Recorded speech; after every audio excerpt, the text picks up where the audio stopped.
Magandang umaga sa inyong lahat.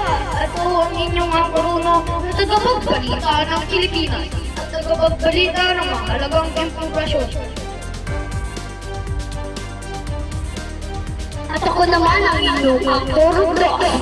Ako naman si Erdosin Upunan, tagapagbalita ng mga balita sa Pilipinas. O nga pala, ang inyong angkores at ang pangalan ko ay Javian Enforcula, tagabalita sa China. Nagbabalita galing sa DZRM! Buntis, sinaksak, sanggol, nakailan. Asap, dalawang asaw, nasagasaan, dalawang girapata, atay! At dalawang kalbo, nagsabunutan, dalawang kuko, patay!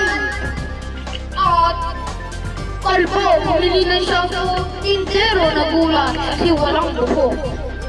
At yan ang nagbabagang balita sa Pilipinas. Ngayon sobrang init, kaya naging hot ang tao. Dahil ng mga kalbo, kaya nainit sa ating mundo. Kasi ang ulo ng mga kalbo na kinang-kinang, kaya mainit sa atin. Tatlong isda nilagay sa tubig, patay! At yan ang nagbabalita galing sa DZRM! Salamat sa inyong pakikinig! Dito nagtatapos ang ating balita!